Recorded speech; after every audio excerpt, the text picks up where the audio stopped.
I'm here on the Pacheedaht First Nation, here near Port Renfrew on Vancouver Island, and this is the nation whose traditional territory it is that the current Walbran Valley or Cougar Creek Camp blockade is up, where land defenders are blockading the road from loggers to protect old growth forests.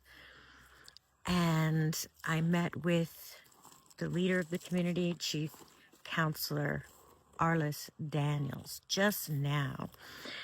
She told me the nation's side of the story, that they are feeling very frustrated, that another blockade is happening because of their experiences with the Fairy Creek blockades.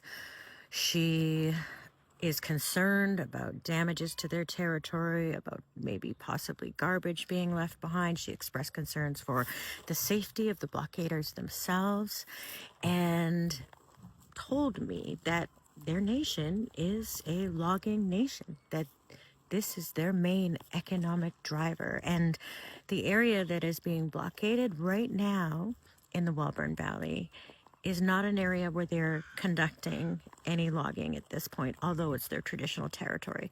She basically made it very clear to me that logging is their industry and that they support it.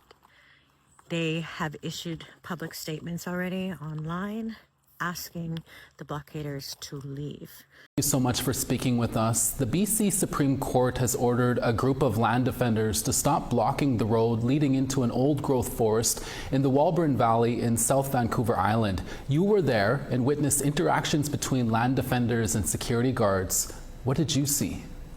Yes, Tanse, Christine, thank you for having me. So yes, I spent about 5 days on the ground in the camp that is called Cougar Camp Blockade with these land defenders. Now they've built a fortress out there in an effort to keep industry out, to protect themselves from impending arrest regarding this injunction that was issued against them. So far, no RCMP have begun to enforce the injunction. Now, security for the company has been on location a few times, as well as process servers hired by the company to attempt to serve the injunction to these land defenders. And it's been very interesting to see, because they have this, 10-foot gate built out of wood there, and nobody can get in and out unless they decide who gets in and out. And so you have these process servers attempting to serve these injunction, and they're just being thrown all over in front of this structure, and they are preparing to put themselves on the line to be arrested for this cause that they are very, very passionate about, which is to protect the old growth forest from being cut. Again, you talked about it a little bit there, Brandy, but can you explain why the land defenders are there, and where does the local First Nation leadership stand on this issue?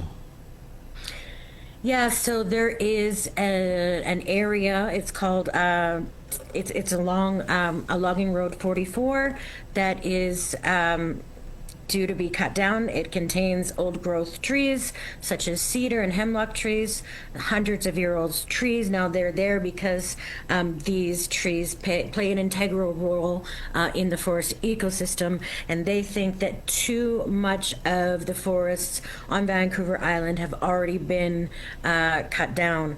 And the local leadership, so it's the territory of the Pacheedaht First Nation.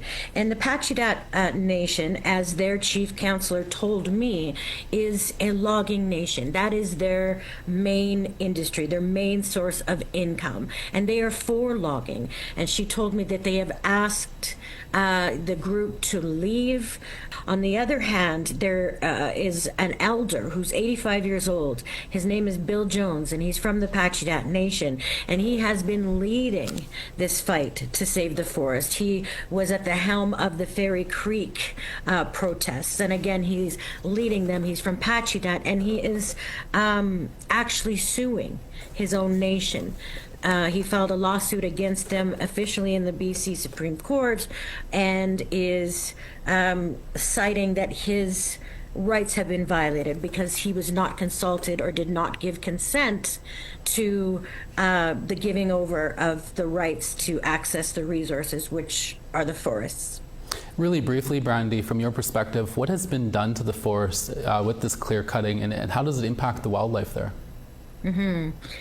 Yeah, so the province of BC says about 10% of the old growth forest is left on the island, whereas the people out there working to protect it, they dispute that. They say around 3% is left.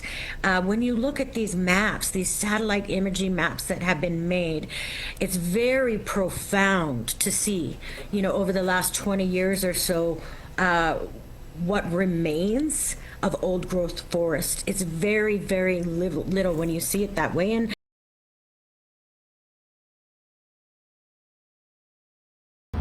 And hopefully that will lead the way to the saving of the old growth, which is our objective. And I plead to all this world to go up to the forest and protect it. We must stick our heads out, our necks out now and then.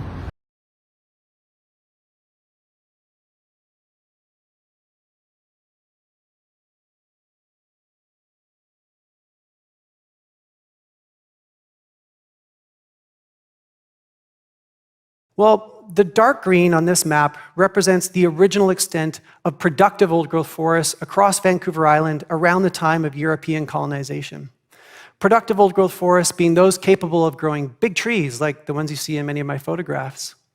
And to early settlers, it would have appeared as though you could never run out. However, this shocking time-lapse shows just how widespread the impacts of old-growth logging have been over the past 150 years.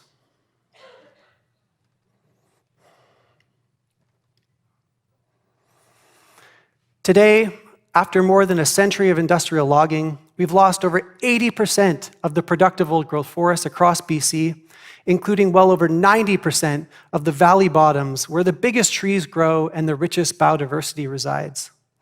And old-growth logging, it's not a thing of the past. In fact, on average, over the past 5 years, more than 300 football fields worth of old-growth forests are still cut down across the province every single day, never to be seen again.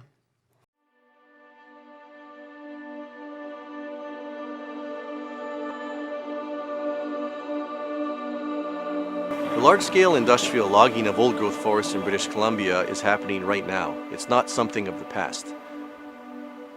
BC's old-growth trees are some of the biggest and oldest living organisms that have ever existed in Earth's history, with trees second only to the US redwoods in grandeur. To come across some of the most endangered stands of these very scarce forest giants and to cut them down, today is like coming across a herd of elephants and slaughtering them all for their ivory. It's an outdated practice, it's not supported by the vast majority of British Columbians, and it's not justifiable considering that there's already a second growth alternative that dominates the landscape of most of southern British Columbia. In stark contrast, second growth tree plantations may look green on the outside, but are often brown and barren on the inside. This is due to their dense canopies, which shade out most of the sunlight from reaching the forest floor. And these tree farms, they lack the structural complexity that are found in old-growth forests that many species depend upon. And these young forests are also typically relogged every 50 to 60 years, never to become old growth again.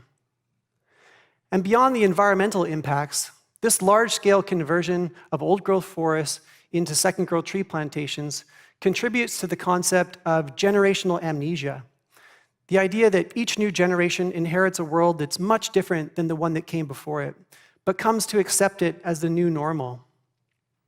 Often, the only evidence of the once grand forest that existed here are the monumental stumps that are hidden amongst the hillsides. So, how do we combat this amnesia? And how do we remind people that in some cases, these ancient forests still exist and they need our help to protect them? With mega fires and floods sweeping across our country and the rest of the world, right here in Canada, the destruction of old-growth forests, which are our best natural defenses against these issues, is still taking place at alarming rates. Another thing that's important to consider when we talk about cutting down ancient forests and the idea that cutting down old growth and ancient primary forests can be sustainable is the fact that what does it take to make these forests what they are today? What I learned when I was in Fairy Creek is that not only does it take the 1,000-year lifespan of these ancient trees to grow to what they are, to become the orchestrators of the ecosystem that they are, to gather the fog, to sequester the water together, to communicate down through their roots to the countless other trees and guide them forward. But in addition to that, it takes multiple generations of those trees living to make the soil what it is, to be able to support that level of biodiversity. In other words, it takes a 1,000-year tree growing to its peak potential, falling down, becoming a nurse log, becoming the rich area where all the new generation of trees can grow for that next generation to reach its highest potential. So when you cut down one of these ancient forests and you replant it, even if you were to replant it with the same species that were present before, you don't only have to wait a millennia for it to express itself at peak levels again. You have to wait multiple millennia. So we can't make logging old growth sustainable.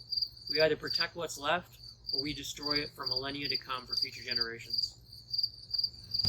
So I'd be grateful if you could check out the link in the description section and do what you can to support the forest defenders who are now standing up to protect these forests for future generations. Thank you.